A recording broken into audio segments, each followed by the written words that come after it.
찬송 21장 부르시겠습니다.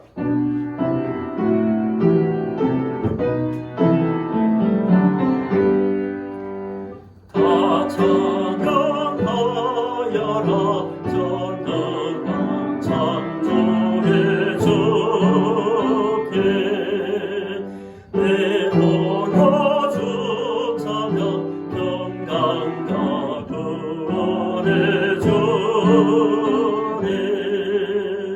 성도들아 주 앞에 이제 나와 즐겁게 찬양하여라 너 찬양하여라 놀라운 만유의 주께 포근한 날개미 늘 품어주시는 주님 성도들아 주님의 뜻 안에서 내 소원 다이루리라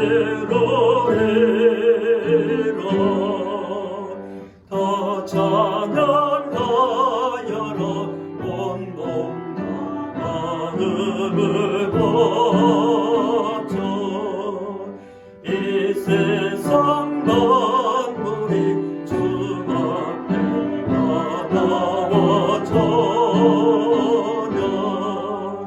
성도들아 기쁨의 소리 높여 영원히 찬양하여라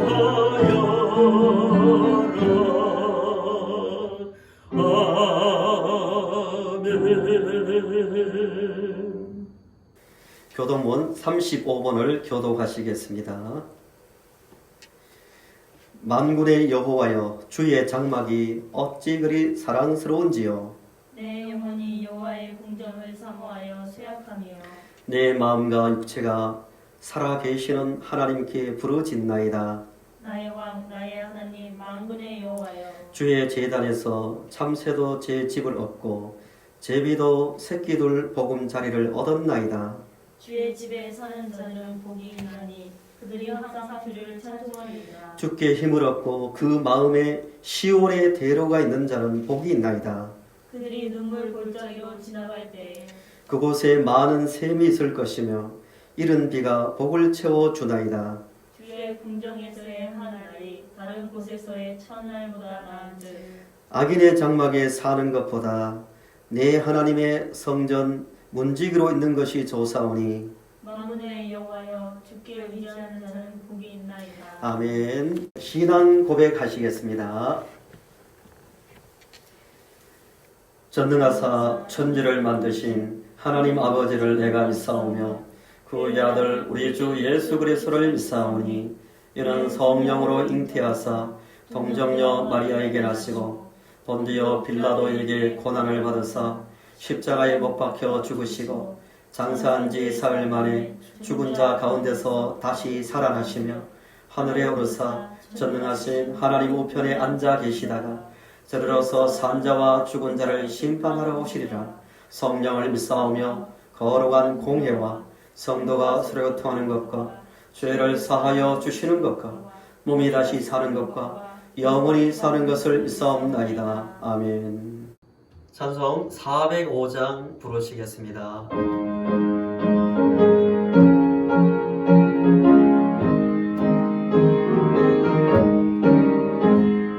주의 친절한 발에 안기세 우리 마음이 평안하게 항상 기쁘고 복이 되겠네 영원하신 발에 안기세 주의 발에 그 크신 발에 안기세 주의 발에 영원하신 발에 안기세 너의 갈수록 주의 사랑이 두루 담겨 맺체고 정성 거는 길 변해가리니 영원하신 발의 안개세 저의 발에 그 크신 발의 안개세 저의 발에 영원하신 발의 안개세 주의 보좌로 나아갈 때에 기뻐 찬미 소리 외치고 겁과 두려움 없어지리니 영원하신 발의 안개세 주의 발에 그 크신 발의 안개세 주의 발에 영원하신 발의 안개세. 다 같이 기도드리겠습니다. 하나님 아버지, 우리가 아버지의 자녀가 되어 이 시간 아버지 앞에 예배할 수 있도록 은혜 주시니 감사합니다. 하나님 아버지, 우리 자신을 돌아볼 때 아직도 연약한 모습을 가지고 살면서 허물과 죄악된 삶을 살 때가 많이 있습니다. 주님의 십자가 보혈의 피를 힘입어 왔사오니 우리의 모든 죄를 용서하여 주시옵소서. 아버지만이 우리의 기쁨이며 소망이며 생명이 되십니다. 항상 아버지를 의지하오니 우리를 이 시간 능력의 손에 붙들어 주시옵소서. 아버지 하나님, 교회를 위하여 기도합니다. 아버지 마음에 합한 교회가 되게 하시고 성령과 말씀의 역사 가운데 성도들의 믿음이 자라게 하시며 그리스도의 장성한 분량에 이르기까지 자라서 각자 주어진 사명을 잘 감당하게 하시고 세상에서도 빛과 소금의 역할을 감당할 수 있는 성도들이 되게 하여 주시옵소서. 주님의 사랑을 본받아 서로가 사랑하게 하시고 믿음으로 세상을 이기게 하시고 하늘의 소망 가운데 점점 더 육신의 욕망은 줄어들고 오직 아버지의 나라를 구하는 삶 가운데 순결한 삶을 살아가는 우리가 되게 하여 주시옵소서. 말씀을 전하고 듣습니다. 성령께서 역사하사 말씀을 잘 깨닫게 하시고 깨달음 가운데 순종하여 믿음의 아름다운 많은 열매를 맺히는 우리가 되게 하여 주시옵소서. 말씀을 전한 자에게 함께 하사 말씀을 지혜롭게 믿음으로 잘 증거케 하여 주시옵소서. 예수님의 이름으로 기도드리옵나이다.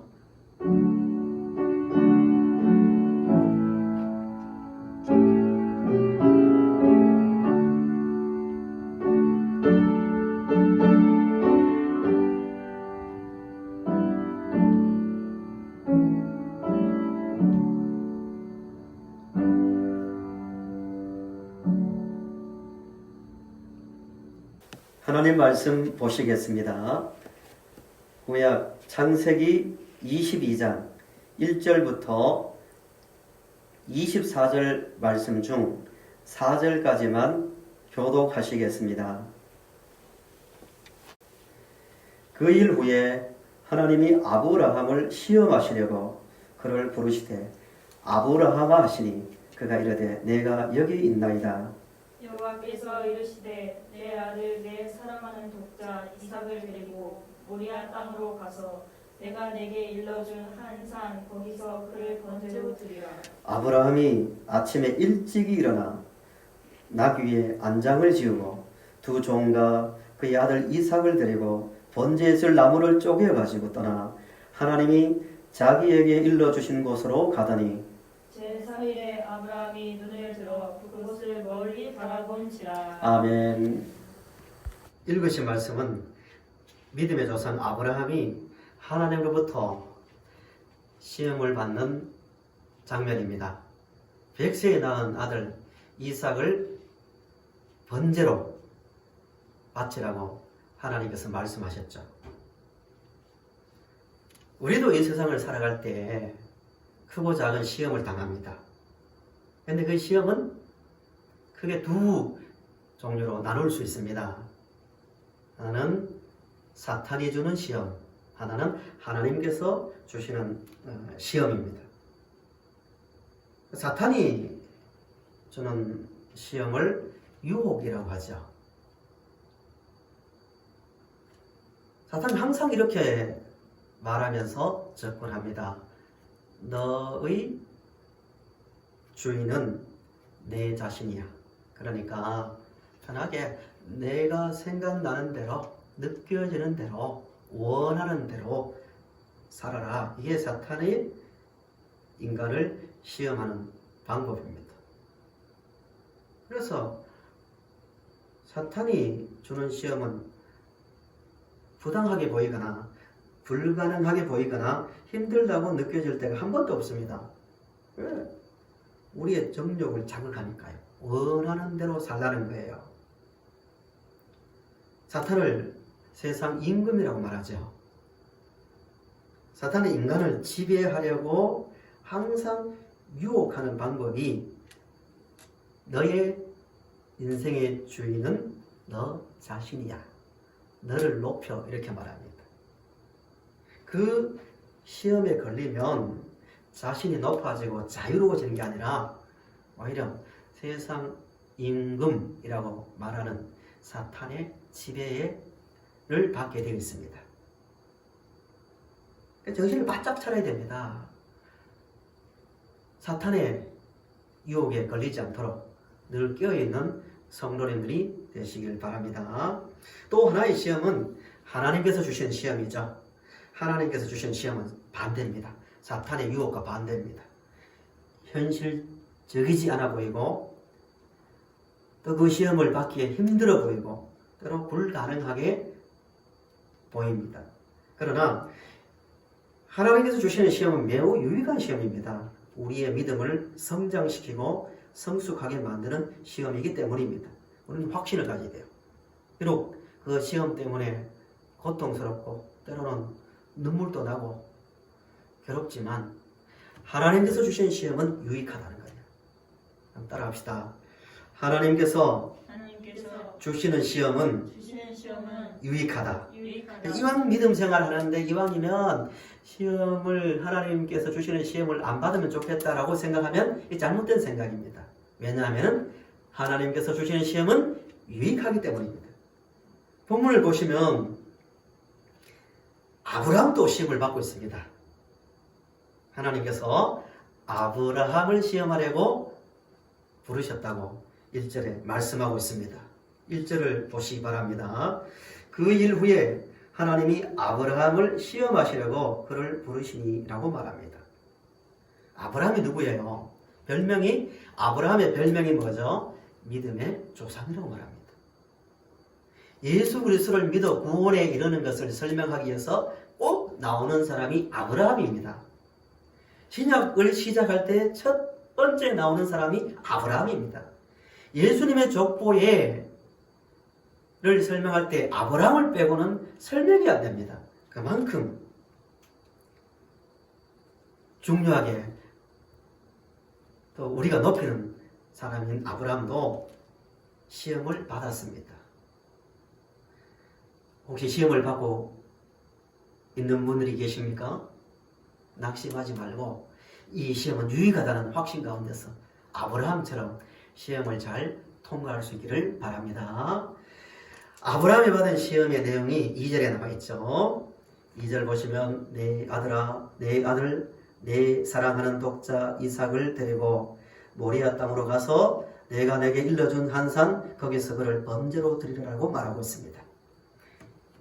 내 아들, 내 독자, 사랑하는 이삭, 이 삼중 표현입니다. 그만큼 아브라함이 받는 시험이 무겁고 실행하기에 너무나 힘든다는 것을 강조하기 위해서 삼중 표현을 쓰고 있습니다. 질문 하나 드릴게요. 아브라함에게 하나님께서 백세에 낳은 아들 이삭을 번제로 드리라고 했을 때 아브라함의 마음이 어땠을까요? 번제가 뭔지 아시죠? 뜻 그대로 불에 태워 드리는 제사입니다.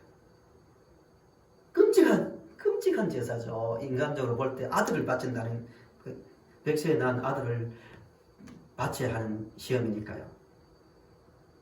별 생각이 다 들었을 거예요. 처음에는 그 말을 듣고 멍했을 거예요. 이게 무슨 말씀이지? 내가 잘못 들었나? 하나님은 사람을 제물로 받으시는 분이 아닌데 어떻게 이렇게 이삭을 번제로 드리려고 하지?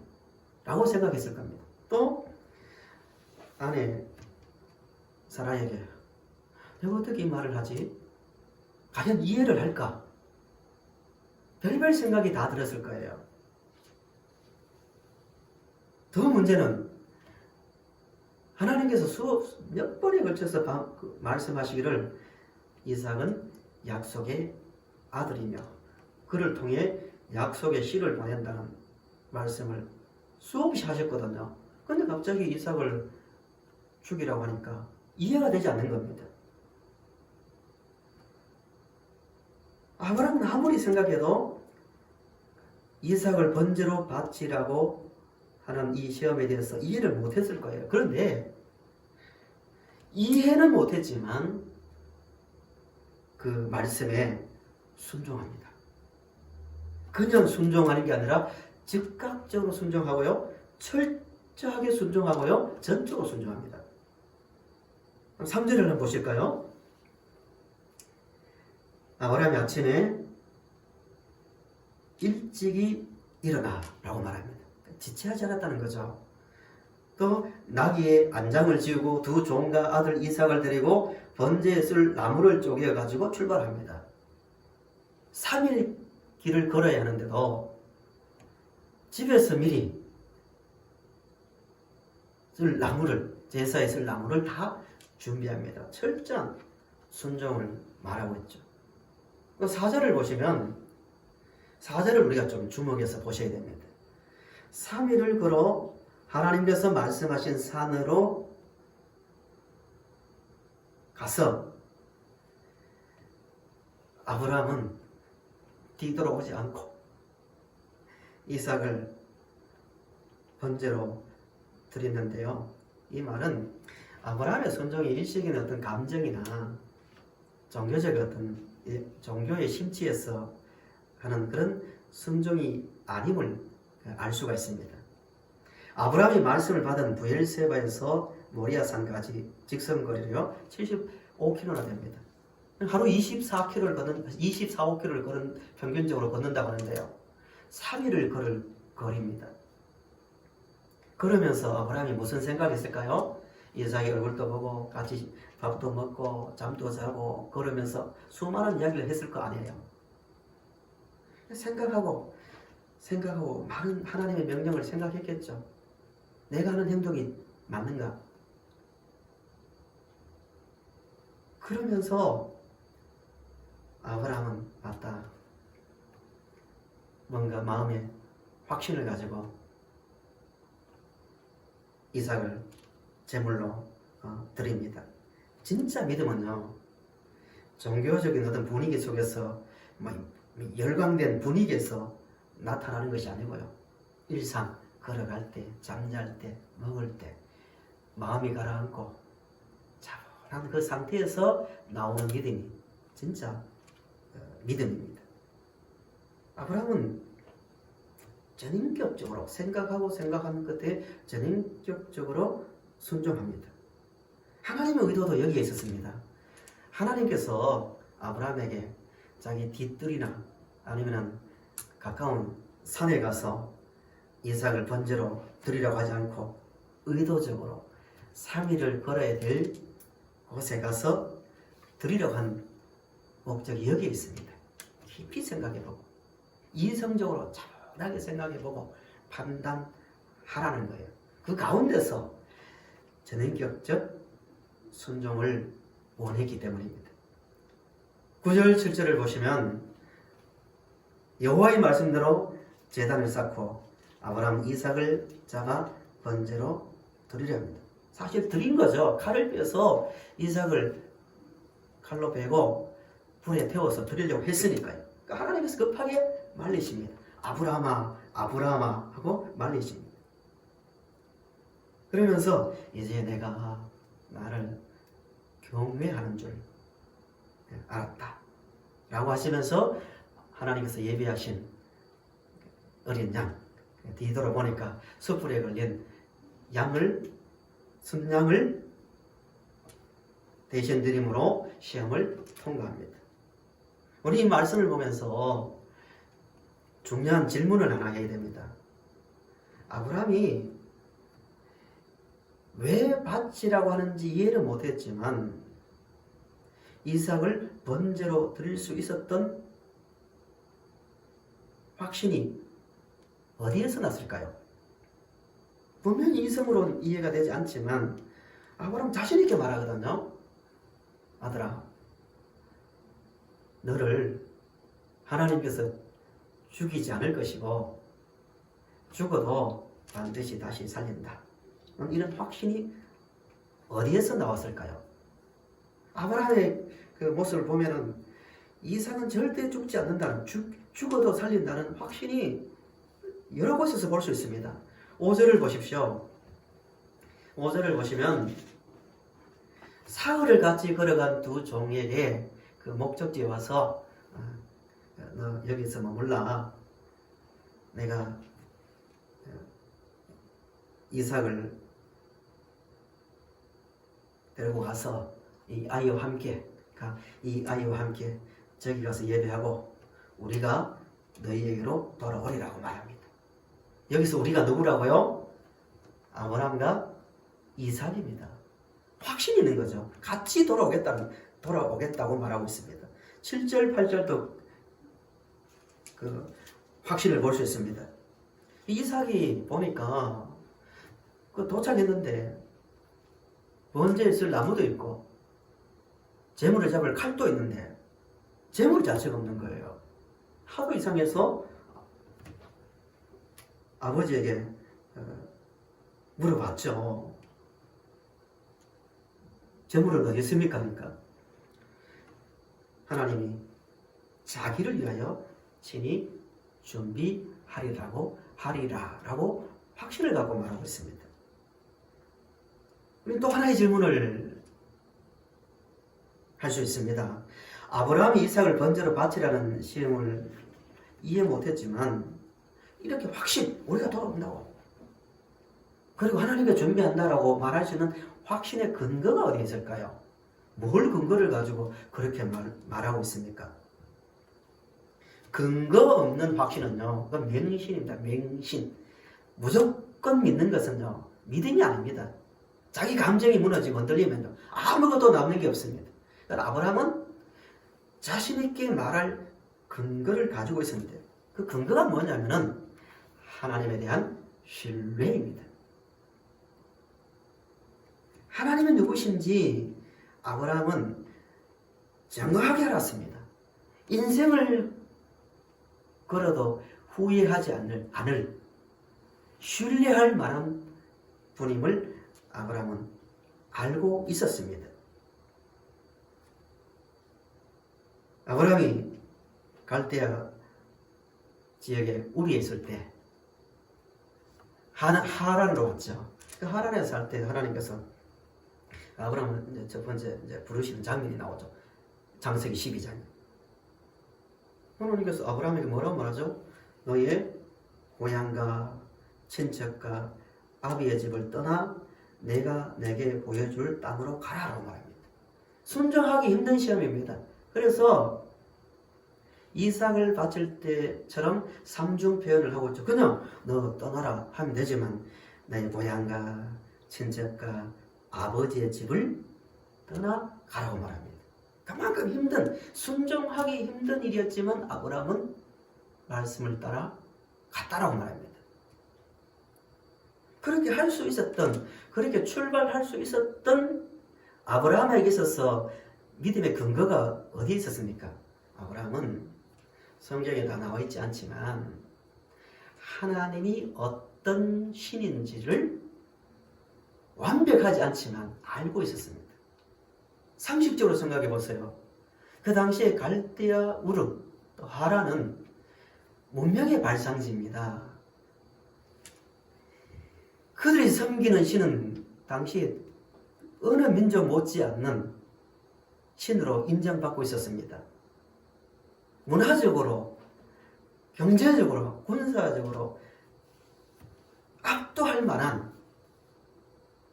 지역에서 산 아브라함, 또 그 지역을 그 당시의 사상이죠. 사고로 지역을 다스리신 신이 가장 월등하다고 생각하던 지역의 신을 섬겼던 아브라함이 어느 날 갑자기 그 신을 다 포기하고 하나님이라는 신을 섬기고 그 말을 듣고 떠날 수 있었던 것은 자기가 섬기던 신과 자기 고향 친척 아버지 집을 떠나라고 한 신은 전혀 달랐기 때문입니다. 그 지식이 있었다는 거죠. 우리가 말하는 믿고 있는 하나님은 유일한 창조자요, 유일한 통치자요, 모든 만물을 만드신, 또 우리를 만드신, 인간을 만드신 신으로 알고 있었기 때문에 순종이 가능한 거예요. 그러니까 순종 이전에 뭐가 있어야 됩니까? 순종할 믿음의 근거가 분명히 있어야 됩니다.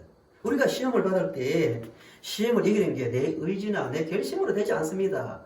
그 시험을 주시는 하나님에 대한 신뢰가 있어야, 그 신뢰를 가지려면 그 하나님에 대한 지식이 있어야만 가능한 겁니다. 이게 아브라함을 통해서 우리가 볼 수 있는 내용입니다. 물론 아브라함이 처음부터 고향 친척 아버지 집을 떠날 때 하나님에 대한 지식을 가졌다고 완전할 수는 없었죠. 점점 창세기 22장 이삭을 바칠 때까지 40년이 걸리거든요. 40년 동안 실수도 하고 또 두려워서 하나님을 믿지 못하니까 두려워서 거짓말도 하고 흔들릴 때가 많이 있었지만 그때도 하나님은 아브라함을 붙잡아 약속을 따라 세우시고 이끌어 오셨습니다. 그 하나님을 보니까 하나님은 절대로 약속을 어기는 분이 아님을 알았기 때문에 순종을 할 수 있었던 것입니다. 두 번째로 아브라함은 물론 하나님을 신뢰했기 때문에 그 약속을 또 신뢰하는 거죠. 아브라함은 하나님께서 주시는 그 약속을 정확하게 이해하고 알고 있었습니다. 그 우리가 오늘 이 세상을 살아갈 때 어떤 시험을 받을 때요, 두 가지 지식이 있어야 됩니다. 하나님에 대한 어떤 지식을 통한 신뢰, 그리고 말씀으로 다스리시는 그 말씀에 대한, 하나님의 약속에 대한 신뢰가 있어야 됩니다. 그 신뢰를 가지려면 약속에 대한 바른 이해가 있어야겠죠. 하나님께서 아브라함에게 계속해서 약속한 내용이 뭐였습니까? 약속의 아들은 이삭이다. 이삭을 통하여 모든 민족을 구원할 복을 줄 구원자가 온다. 이게 약속 아닙니까? 아브라함은 그걸 이해했다는 거예요. 단지 내가 백세에 어렵게 낳았는데 이삭을 낳았는데 이삭을 통하여 후손이 숫자적으로 막 많아진다. 그렇게 이해한 것이 아니라 이삭을 통하여 구원자가 오고 구원자를 통하여 모든 민족이 복을 받는다는 구속, 소위 말하는 구속사에 대한 정확한 이해를 가지고 있습니다. 그러니까 그 큰 일을 하실 하나님께서 이삭을 죽일 리가 없다는 확신이 있었기 때문에 바친 겁니다. 우리 성경을 한번 찾아보실까요? 본문 17절을 다시 한번 보십시오. 17절. 아브라함이 이삭을 바친 다음에 하나님께서 아브라함의 믿음을 인정하신 다음에 여호와의 사자가 아브라함에게 불러 말씀하신 내용이죠. 그런데 그 중에서 17절을 보시면 내가 내게 큰 복을 주고 내 씨가 크게 번성하여 하늘의 별과 같고 바닷가의 모래와 같게 하리니 내 씨가 그 대적의 성문을 차지하리라. 내 씨로 말미암아 천하 만민이 복을 받으리니 이는 내가 나의 말을 준행하였음이니라 하셨다 하니라 라고 말합니다. 여기서 씨는 누굽니까? 갈라디아서 3장 16절을 같이 한번 보실까요? 갈라디아서 아브라함이 이삭을 바친 다음에 들었던 씨에 대한 내용, 아브라함은 이해를 또 하고 있었습니다. 갈라디아서 3장 16절을 보십시오.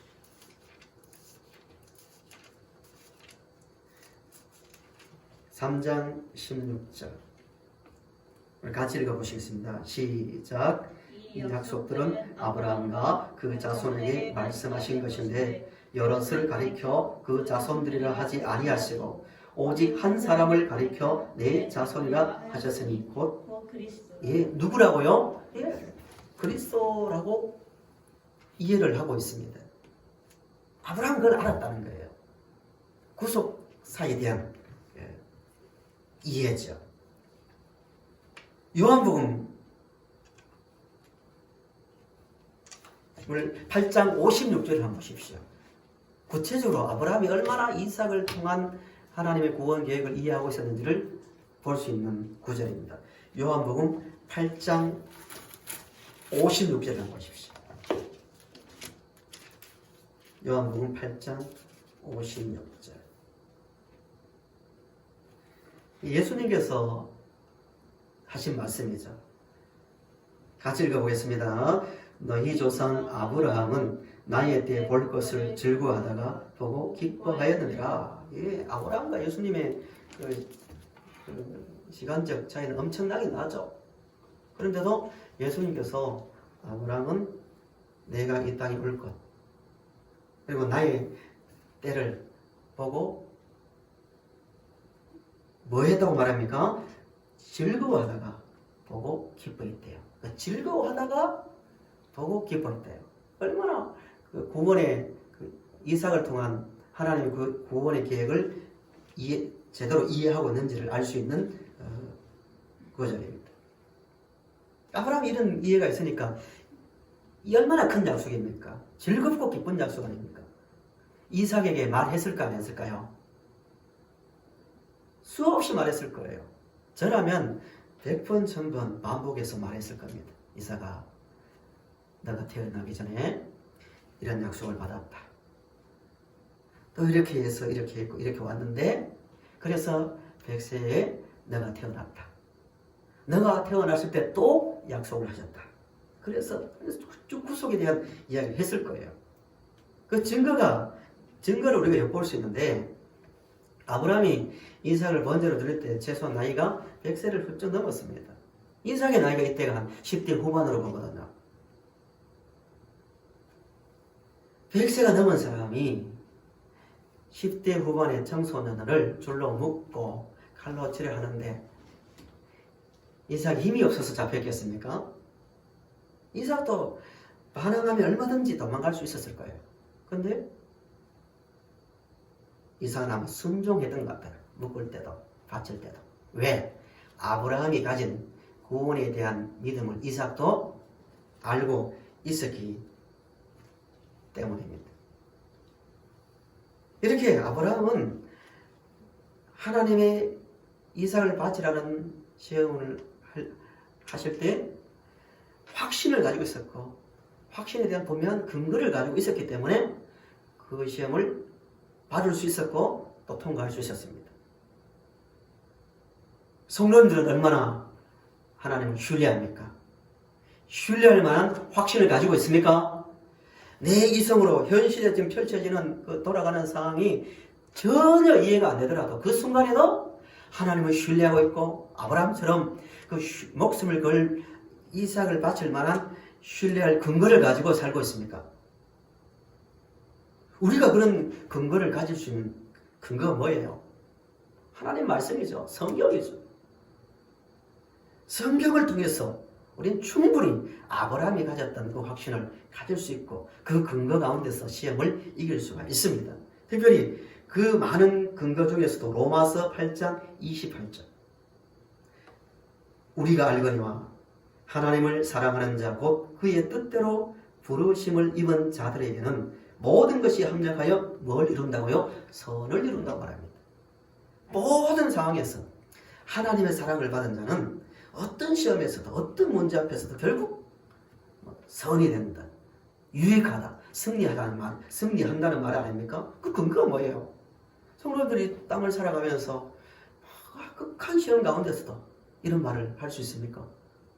모든 것이 합력하여 하나님의 사랑을 입은 나 자신은 모든 상황 가운데서도 결국 나는 과정은 모르지만 결국 이것이 결국 유익이 되고 선이 된다는 자신은 고백을 하고 있습니까? 그렇게 할 수 있는 근거가 로마서 8장 32절에 나옵니다. 그 근거가 뭐예요? 자기 아들을 주신 이가 하나님이시라는 거예요.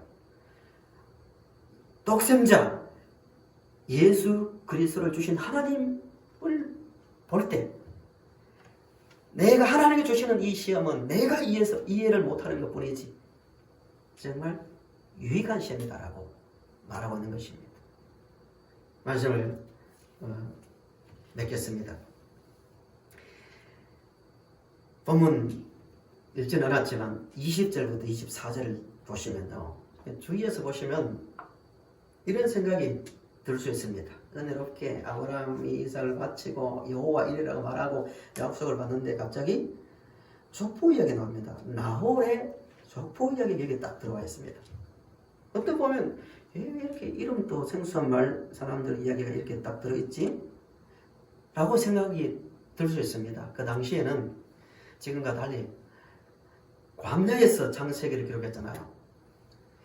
글자 한자 쓰고 이 분량을 쓰려면 상당한 시간과 또 돈이 필요합니다. 그런데도 왜 이렇게 굳이 생소한 이름을 하나하나 하면서 나홀의 족보를 기록했을까요?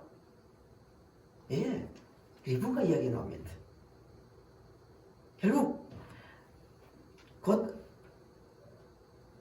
사라가 죽고 아브라함도 죽고 사람들은 점점 이 땅을 떠나지만 하나님은 이삭을 주셨고 이삭의 결혼을 통하여 리브가와 결혼을 통하여 자식이 나고 자식의 자식을 낳고 자식을 낳고 계속해서 그 약속을 이루기 위해서 일하시는 하나님임을 보여주기 위해서 나홀의 족보를 갑자기 기록하고 있는 겁니다. 사랑하는 성도 여러분, 지금 세상은 여러 부분에서 혼란하고 또 우리가 개인적으로 살아갈 때도 이해되지 않는 일도 많고 당황스러운 일도 많고 내 힘으로 도저히 이길 수 없을 것 같은 어려운 환경에 처할 때도 많이 있을 거예요. 그때도 우리는 하나님을 아브라함처럼 신뢰합시다. 우리 하나님은 절대 약속을 바꾸지 않습니다. 특별히 아들을 주신 하나님입니다. 그 언약대로 아브라함에 주신 그 언약대로 독생자 예수 그리스도를 우리를 위해서 십자가에 달려 죽게 하신 하나님이십니다. 그 하나님을 신뢰하면서 아브라함처럼 믿음으로 모든 시험을 받아내고 결국 이 시험이 이렇게 지나고 보니까 그 시험이 아니었다면 이렇게 좋은 것을 내가 받지 못했다. 이렇게 유익한 줄 몰랐다라고 말할 수 있는 그런 간증을 날 수 있는 성도님들이 되시기를 바랍니다. 기도드리겠습니다. 아버지 하나님 감사합니다. 아브라함이 시험을 받았던 것처럼 우리도 크고 작은 시험을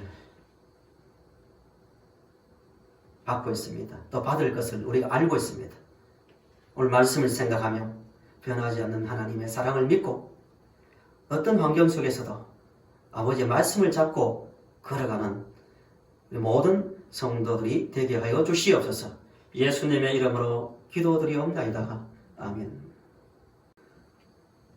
찬송 488장 부르신 다음에 축도로 예배를 마치겠습니다.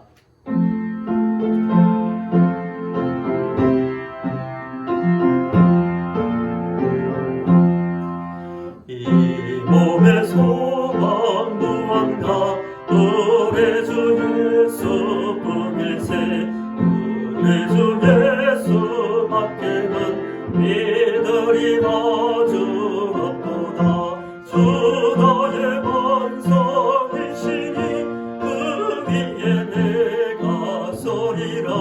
그 위에 내가 서리라. 무섭게 바람 부는 밤 물결이 높이 설렐 때 우리 주 거시드대에 소망의 닻을 주리라. 저 나의 반석이시니 그 위에 내가 서리라. 그 위에 내가 서리라. 세상에 매한 모든 것 무너질 그날 되어도 우주의 언약 믿사마 내 소망 더욱 크리라. 주 나의 반석이시니 그 위에 내가 서리라. 그 위에 내가 서리라. 바라던 천국 올라가 하나님 앞에 배울 때 우주의 너를 헤매어 여시바로 서리라. 주 나의 반석이시니 그 위에 내가 서리라. 그 위에 내가 서리라. 이제는 우리 구주 예수 그리스도의 은혜와 하나님 우리 아버지의 사랑하심과 성령님의 이루하심과 교통하심이 아브라함처럼 시험을 당할 때도 아버지의 약속을 믿고 말씀에 순종하며 살기를 다짐하는 성도들 머리 위에와 이들의 가정과 자녀 후손들과 이 땅에 있는 모든 교회들 위에 영원히 함께 있을지어다. 아멘.